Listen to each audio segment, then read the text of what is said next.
Desde el año 1988, en donde a través de una militancia de izquierda empecé a trabajar en favor de los más vulnerables.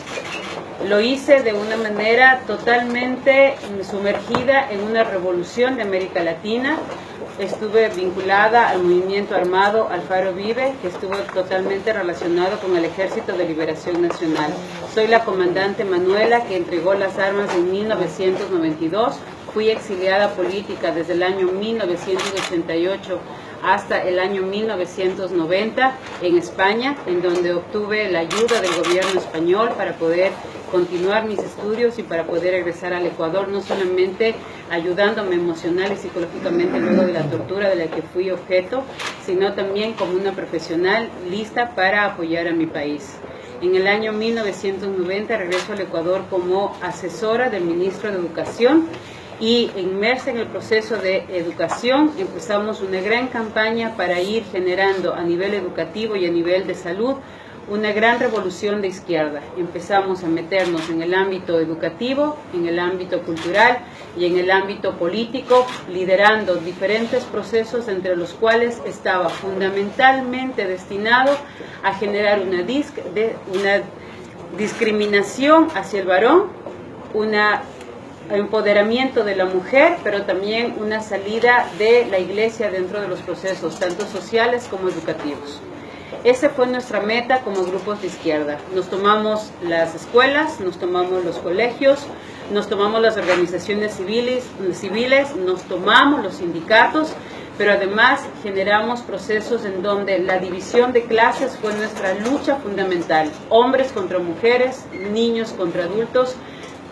En el año 2000, luego de 1990 al 2000, empiezo a trabajar como consultora. En el 92 dejo las armas y como consultora de las Naciones Unidas gano una licitación con términos de referencia totalmente establecidos para ser la ONG responsable en un convenio tripartito entre el Ministerio de Salud como el gobierno ecuatoriano, el Fondo de Población de las Naciones Unidas y la Corporación Educativa CIDED, de la cual yo soy la representante legal hasta el día de hoy.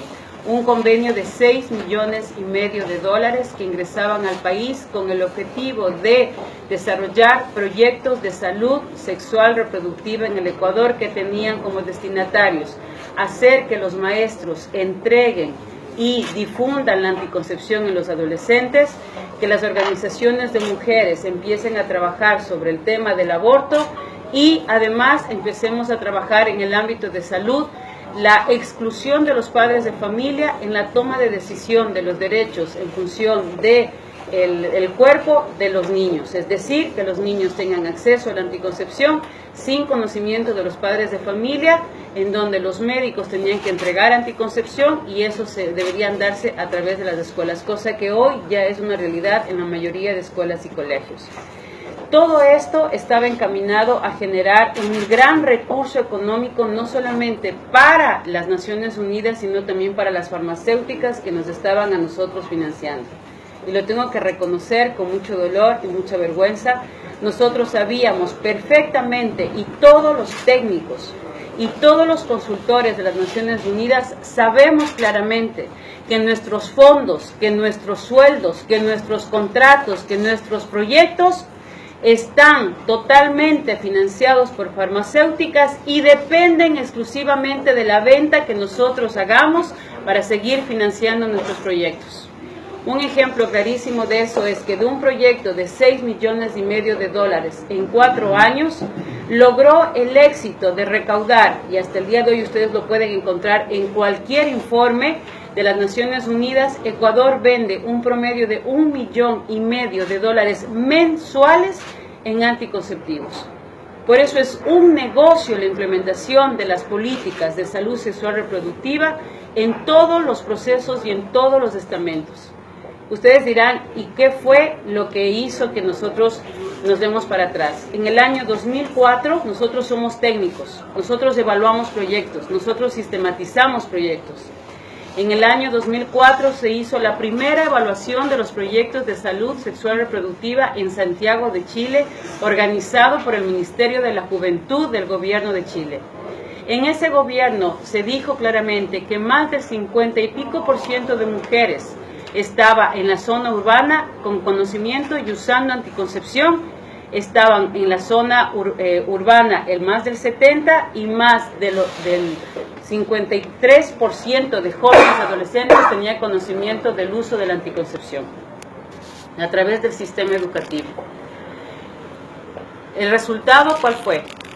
Que antes de aplicar el proyecto, y ustedes pueden pedir el informe y les sugiero que ustedes como senadores lo hagan porque tienen toda la potestad de hacerlo, pidan el informe de antes del año 2000, cuál era la realidad de salud sexual y reproductiva de los jóvenes en Argentina y después del 2015, cuál es el resultado. Yo se los voy a adelantar.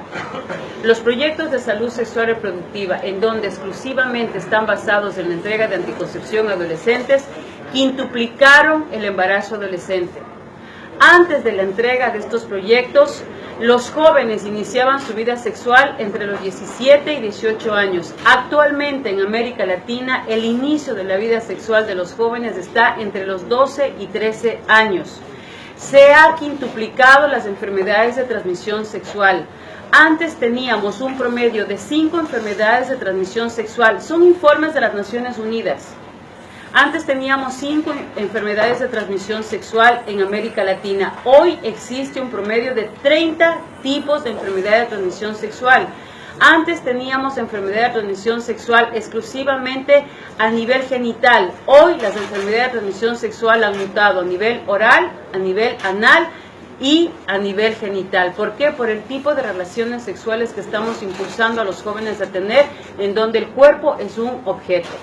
Al haberse quintuplicado el embarazo adolescente, viene la siguiente parte, que es: yo ya no quería tener un bebé, entonces tengo que verme abocada a ver una alternativa frente a eso, y empieza automáticamente la campaña de aborto seguro. ¿Cuál es el beneficio de esta campaña? Se los voy a decir. Yo, como Naciones Unidas, vendía anticoncepción a los países a través del Ministerio de Salud Pública. Traemos preservativos a 10 y 12 centavos de las farmacéuticas de la India y la vendemos en nuestros países en América Latina a un promedio de 25 y 30 centavos.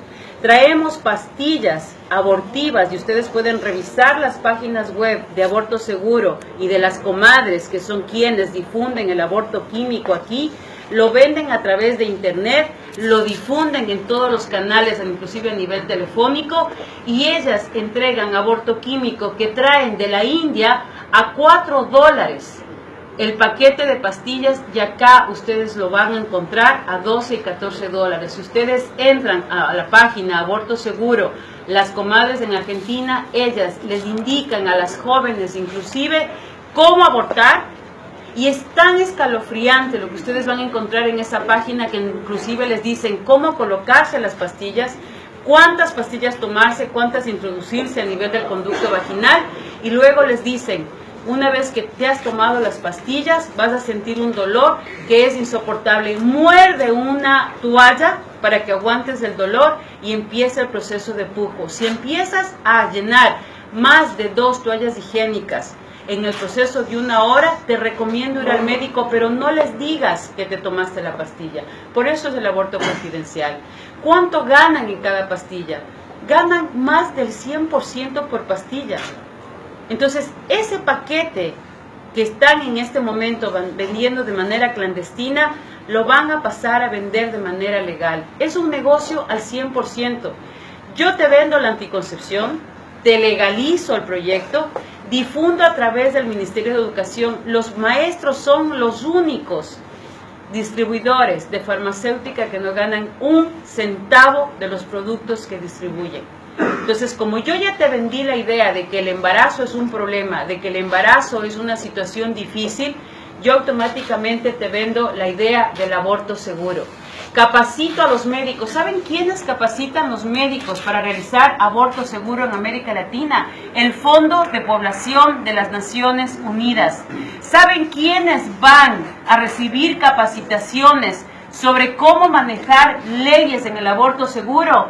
Averigüen quiénes han sido los diputados, los senadores que han recibido capacitaciones de las Naciones Unidas, en donde yo hacía eso.